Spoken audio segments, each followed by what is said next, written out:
حدیث پاک میں فرمایا گیا لو اقسم علی اللہ لابرہ، بعد اللہ کے بندے ایسے ہیں جو تم کو بڑے عام سے، بڑے خستہ حال اور ان کے بال اور ان کا لباس گردآلود، کوئی ان کو پہچانتا نہیں، کوئی ان کو جانتا نہیں، لیکن اللہ کے ہاں ان کا مقام یہ ہے کہ اگر وہ اللہ سے کسی بات پر قسم کھا لیں کہ اے میرے رب تجھے یہ کرنا ہے تو اللہ وہ کر دیتا ہے. اللہ ایسے بندوں کو پسند کرتا ہے. میرے بھائیوں، دوستوں، عزیزوں، بزرگوں، قرآن ہم کو تم کو یہ سکھانے کے لیے آیا ہے کہ اللہ مجھے تمہیں کیسا دیکھنا چاہتا ہے. وقت نہیں اس وقت، ورنہ میں عرض کرتا کہ پیدائش سے لے کر موت تک انسان کو کیسی زندگی گزارنی ہے یہ قرآن نے بتایا. ایک ایک چیز قرآن نے بتائی. گھر میں کیسے رہو، بیوی کے ساتھ کیسے رہو، بھائیوں کے ساتھ کیسے رہو، کاروبار کیسے کرو، دوستی کس سے کرو، کہاں جاؤ، کہاں بیٹھو، عبادت کیسے کرو، تجارت کیسے کرو، ملازمت کیسے کرو، شادی کیسے کرو، کسی سے دشمنی ہو جائے تو دشمنی کیسے کرو، سب قرآن نے سکھایا. دن کیسے گزارو، رات کیسے گزارو، تنہائی کیسے گزارو، مجمع میں کیسے رہو، سب قرآن بتانے کے لیے آیا. وقت کی قلت اور آپ کی تھکان اجازت نہیں دیتی کہ میں وہ سب بیان کروں. ضرورت ہے قرآن میں غور کرنے کی، قرآن کو سمجھنے کی اور قرآن والی زندگی اختیار کرنے کی. کیوں کہ قرآن ایک زندہ کتاب ہے. قرآن ایک زندہ کتاب ہے. جس زمانے میں، جس دور میں، جن حالات میں راسخین فی العلم قرآن کو پڑھیں گے، اللہ اس دور میں، اس زمانے میں، ان حالات کے مطابق قرآن کی رہبری ان کے سینوں پر کھول دے اور وہ امت کی رہبری کریں گے. اسی وجہ سے کہا گیا کہ تم جس چیز کو نہیں جانتے فاسألوا اہل الذکر ان کنتم لا تعلمون، تمہیں نہیں معلوم جاننے والوں سے جا کر کے پوچھو کہ قرآن اس کے بارے میں ہم سے کیا کہتا ہے. شادی کیسے کریں قرآن کیسے بتاتا ہے، کاروبار کیسے کریں قرآن کیسے بتاتا ہے، بیوی کے ساتھ کیسے رہیں قرآن کیا بتاتا ہے، بچوں کی تربیت کیسے کریں قرآن کیا بتاتا ہے، رات کیسی گزاریں قرآن کیا بتاتا ہے، دن کیسا گزاریں قرآن کیا بتاتا ہے. ایک ایک چیز قرآن نے بیان کی. ہمارا المیہ یہ ہے کہ ہم نے قرآن کو صرف برکت کی کتاب سمجھا، صرف دعاؤں کی کتاب سمجھا، صرف تعویذ کی کتاب سمجھا. برکت سمجھی، برکت مل گئی. بیماریوں کا علاج سمجھا، بیماریوں کا علاج مل گیا. قرآن کو اپنی زندگی کا رہبر اور اپنی زندگی کا رہنما نہیں سمجھا تو قرآن سے مجھے تمہیں اپنی زندگی کی رہبری اور رہنمائی نہیں ملی. جس کے نتیجے میں ہم کبھی یہود کے پیچھے بھاگے، کبھی نصارہ کے پیچھے بھاگے، کبھی مجوس کے پیچھے بھاگے، کبھی مشرکین کے پیچھے بھاگے اور یوں سمجھنے لگے کہ شاید اس میں کامیابی، شاید اس میں کامیابی، شاید اس میں کامیابی، اور بھول گئے کہ اللہ نے کامیابی کا اعلان قرآن کے اندر کیا رکھا ہے. اس لیے میرے بھائیوں، دوستوں، عزیزوں، بزرگوں، قرآن کو اپنے سینے سے لگا کر حضرت محمد صلی اللہ علیہ وسلم والی زندگی اختیار کرو. حضرت عائشہ رضی اللہ عنہ سے پوچھا گیا کہ اماں رسول اللہ صلی اللہ علیہ وسلم کے اخلاق کیسے تھے؟ فرمایا خلقہ القرآن. کیا آپ کے اخلاق وہ تھے جو قرآن میں بیان کیے؟ پتہ چلا قرآن اخلاق بھی سکھانے کے لیے آیا کہ اخلاق کیسے ہونے چاہیے. ایک ایک چیز قرآن نے سکھائی. اس لیے یہ نیت کرو کہ انشاءاللہ قرآن والی زندگی گزاریں. اور قرآن والی زندگی گزارنے کے لیے سب سے پہلی شرط ہے محمد الرسول اللہ صلی اللہ علیہ وسلم سے عشق اور آپ سے محبت اور آپ کی اتباع.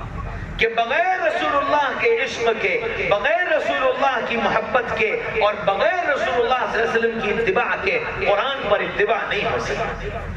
قرآن پر نہیں چل سکتے اگر رسول اللہ سے رشتہ مضبوط نہ ہوا.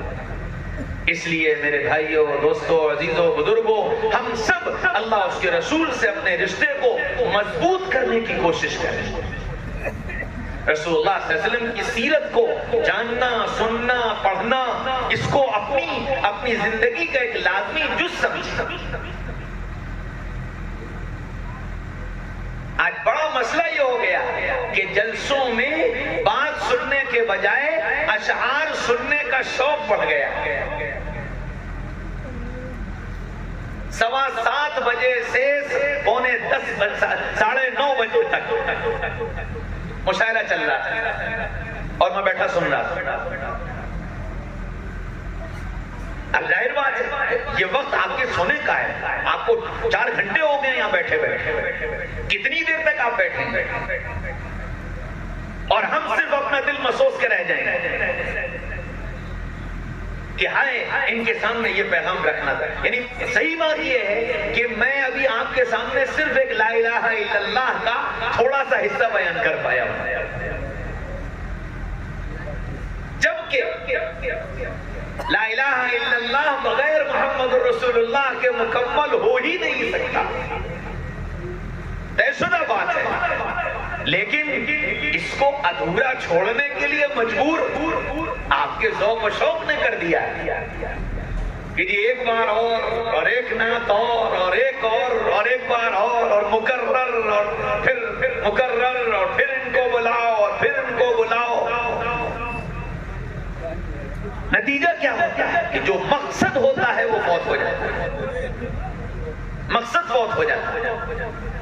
مقصد یہ تھا اس جلسے کا کہ میرے اور آپ کے دلوں میں اللہ کی عظمت کا سکہ بیٹھتا، محمد رسول اللہ صلی اللہ علیہ وسلم کی محبت کے چراغ دل میں جلتے اور اللہ کے نبی صلی اللہ علیہ وسلم کی اتباع کا ذوق اور شوق پیدا ہوتا اور ایک جذبہ ندامت کے ساتھ یہاں سے اٹھتے کہ زندگی کا اتنا بڑا حصہ اللہ اور اس کے رسول کی اتباع کے بغیر گزر گیا. اگر اس حالت میں موت آ جاتی تو میرا کیا بنتا؟ اللہ کا شکر ہے کہ آج سننے کو مل گیا. آج توبہ کرتے ہیں، آج ارادہ کرتے ہیں زندگی کو بدلنے کا. اب اللہ کی مان کر نبی کے طریقے پر زندگی گزار کر جائیں گے. مقصد یہ تھا اس جلسے کا. یہاں سے یہ عزائم کیے جاتے، یہاں سے یہ ارادے کیے جاتے، یہاں سے یہ مجمع توبہ کر کے اٹھتا، لیکن وہ تو سب کھو گیا. میری بات بھی ادھوری اور آپ کے جذبات بھی ادھورے، کیونکہ ظاہر بات ہے کہ اب دل بھی یہ چاہ رہا ہے کہ بات سنی جائے، لیکن فطری تقاضا یہ ہے کہ اتنی دیر ہو چکی. بہرحال قدر اللہ ما شاء فعل، ہوتا وہی ہے جو اللہ نے مقدر کر رکھا ہے. ہمارے اور آپ کے درمیان کی یہ گفتگو شاید اتنی دیر مقدر تھی، اس لیے سارا نظام ایسے ہی چلا. جو بھی اللہ نے کہلوایا آپ کی توجہ پر کہلوایا، آپ کے جذبے پر اللہ نے کہلوایا. میرا کوئی اختیار نہیں، میرے بس میں کچھ بھی نہیں. میں جب مدرسے سے فارغ ہوا اور پہلی مرتبہ قرآن کا درس دینے کے لیے جا رہا تھا تو میرے والد صاحب نے مجھ سے کہا کہ اپنی ماں سے دعا کرو. میں اپنی والدہ کے پاس گیا اور میں نے کہا کہ اماں میں قرآن کا درس دینے جا رہا ہوں. تو میری ماں نے اس وقت مجھے 2 نصیحتیں کی. اس وقت اس مجلس میں جتنے علماء اور حفاظ بیٹھے ہیں میں ان سب کو وہ نصیحت اس لیے سناتا ہوں کہ وہ بھی اس نصیحت کو اپنی گرہ باندھے. میری والدہ نے مجھ سے یہ کہا کہ بیٹا تقوی والی زندگی اختیار کرنا اور تقوی پر چلنے کی کوشش کرنا، تب فتوے پر چل پاؤ. اور اگر شروع سے نیت فتوے پر چلنے کی کر لی تو مکروہات میں چلے جاؤ. اگر شروع سے فتوے پر چلنے کی نیت کر لی تو مکروہات میں چلے جاؤ. اس لیے زندگی تقوی پر گزارنے کی کوشش کرنا. اور دوسری بات یہ کہی کہ بیٹا کبھی اپنے علم کے بھروسے پر بات مت کرنا، اللہ سے مانگ کر کرنا. اپنے علم کے بھروسے پر بات کرو گے تو کبر میں مبتلا ہو جاؤ گے، اور اللہ سے مانگ کر کرو گے تو اللہ اس مجمع کی اور اس وقت کی ضرورت کی جو بات ہوگی اللہ تمہاری زبان سے وہ بات کہلوا دے گا. اس لیے میرے بھائیوں، دوستوں، عزیزوں، بزرگوں، میں یہ سمجھتا ہوں کہ اللہ نے آپ کی طلب پر، تڑپ پر جو ضرورت تھی وہ باتیں کہلوائی. اب کم از کم درجے کی بات یہ ہے کہ ہم یہ نیت کریں کہ انشاءاللہ ہم اب اپنی زندگی کو بدل کر اللہ جیسا چاہتا ہے ویسا بننے کی کوشش کریں گے. سب کریں گے انشاءاللہ. دیکھو جیسے تم یہ چاہتے ہو کہ میری اولاد ایسی اور ایسی اور ایسی بنے، ایسی اللہ چاہتا ہے میرا بندہ ایسا اور ایسا اور ایسا اور ایسا بنے. تو یہ نیت کر لو کہ اللہ آپ جیسا چاہتے ہیں میں ویسا بننے کی کوشش کروں. پھر وہ راستہ اختیار کرو جس راستے پر چل کر ہم ویسے بن سکتے ہیں جیسا اللہ چاہتا ہے. اور وہ راستہ کون سا ہے؟ وہ راستہ محمد رسول اللہ صلی اللہ علیہ وسلم والا راستہ ہے کہ ہر کام میں اس بات کی کوشش کرو کہ کوئی کام رسول اللہ صلی اللہ علیہ وسلم کے طریقے کے خلاف نہ ہونے پائے. کیوں کہ محبوب جس سے محبت ہوتی ہے اس کی ہر ادا محبوب ہوتی ہے. محبوب کی ہر ادا محبوب ہوتی ہے. تو جب محبوب کی ادائیں محبوب ہیں تو اپنی زندگی کی ہر ادا کو محبوب والی ادا بنا کریں گے. سب کریں گے انشاءاللہ. کھانا پینا سونا جاگنا اٹھنا بیٹھنا پہننا اوڑھنا چلنا پھرنا آنا جانا سب رسول اللہ صلی اللہ علیہ وسلم کے طریقے پر. نہیں معلوم جاننے والوں سے پوچھو کہ اس کا طریقہ میرے آقا نے کیسے بتایا، میرے آقا نے کیسے بتایا، میرے آقا نے کیسے بتایا. تمہارا یہ سوال بتائے گا کہ دل میں رسول اللہ کی محبت کے چراغ جل اٹھے. اور یہ وہ ہیں جو رسول اللہ صلی اللہ علیہ وسلم والا راستہ اختیار کر کے ویسا بننا چاہتے ہیں جیسا اللہ چاہتا ہے. کریں گے انشاءاللہ. اللہ مجھے بھی اور آپ کو بھی کہنے سننے سے زیادہ عمل کی توفیق نصیب فرما دے اور اللہ ویسا بنا لے جیسا چاہتا ہے. وآخر دعوانا ان الحمدللہ رب العالمین. الحمد لله رب العالمين الحمد لله رب العالمين الحمد لله رب العالمين. اللهم صل على سيدنا محمد وعلى آل سيدنا محمد وبارك وسلم. اللهم صل على سيدنا محمد وعلى آل سيدنا محمد وبارك وسلم. إلهكم إله واحد لا إله إلا هو الرحمن الرحيم. وعنت الوجوه للحي القيوم يا أحد الصمد الذي لم يلد ولم يولد ولم يكن له كفوا أحد. ربنا آتنا في الدنيا حسنة وفي الآخرة حسنة وقنا عذاب النار. لا إله إلا أنت سبحانك إنا كنا من الظالمين. اے اللہ ہم سب آپ کے بندے آپ کے سامنے حاضر ہیں، اپنے گناہوں اور غلطیوں کا اعتراف کرتے ہیں. اے اللہ زندگی کا اتنا بڑا حصہ غفلتوں میں گزر گیا اور اے اللہ اپنی من مرضی کے مطابق زندگی گزارتے رہے. اے میرے رب اے میرے رب آج توبہ کرتے ہیں اور اب نیت کرتے ہیں جیسا آپ چاہتے ہیں ویسا بننے کی کوشش کریں گے.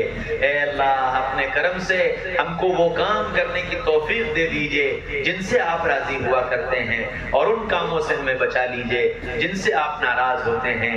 ویسا ہمیں بنا لیجئے جیسا آپ چاہتے ہیں. اے اللہ ہمارے دن ہماری راتیں ہماری تنہائیاں ہمارے مجمع اے اللہ ہمارا سب کچھ جیسا آپ چاہتے ہیں ویسا بنا لیجئے. اے کریم آقا آپ راضی ہو جائیے. اے کریم آقا آپ راضی ہو جائیے. یا اللہ ہمارا یہاں آنا قبول فرما لیجئے، یا کہنا سننا قبول فرما لیجئے. اس ادارے کو قبول فرما لیجئے، پڑھنے پڑھانے والوں کو قبول فرما لیجئے. اے اللہ برکتوں کے دروازے کھول لیجئے.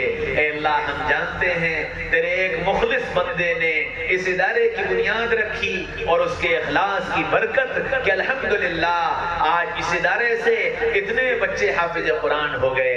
اے اللہ اس مخلص بندے کے اخلاص کی برکت سے ہم سب کی مغفرت کے فیصلے فرما دیجئے، ہم سب کی مغفرت کے فیصلے فرما دیجئے. یا اللہ اپنے کرم سے وہ اخلاص جو آپ نے ان کو عطا فرمایا اس کا ایک حصہ ہمیں بھی نصیب فرما دیجئے، ہمیں بھی نصیب فرما دیجئے. اپنے مخلصین میں شمار فرما لیجئے، مخلصین میں شمار فرما لیجئے، منتخب بندوں میں شمار فرما لیجئے. آپ راضی ہو جائیے، آپ راضی ہو جائیے.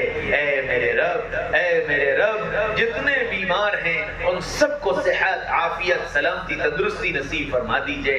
جو پریشان حال ہیں ان کی پریشانیوں کو دور کر دیجئے. جو مقروض ہیں ان کے قرضوں کی ادائیگی کی شکلیں صورتیں پیدا فرما دیجئے. یا اللہ ہم سب کی تمام جائز حاجات مرادوں تمناؤں آرزوؤں کو ساتھ خیر عافیت کے پورا فرما دیجئے. اے میرے پیارے اللہ اے میرے پیارے اللہ ایک درخواست اور ہے آپ سے، ہم سب کا نام لے لے کر ہمارے آقا سیدنا محمد رسول اللہ صلی اللہ علیہ وسلم کی خدمت اقدس میں ہدیہ درود و سلام پیش فرما دیجئے اور اسے قبول فرما لیجئے اور اسے نجات کا ذریعہ بنا دیجئے۔ وصلی اللہ تعالی علی خیر خلقہ محمد وآلہ وصحبہ اجمعین برحمتک یا ارحم الراحمین۔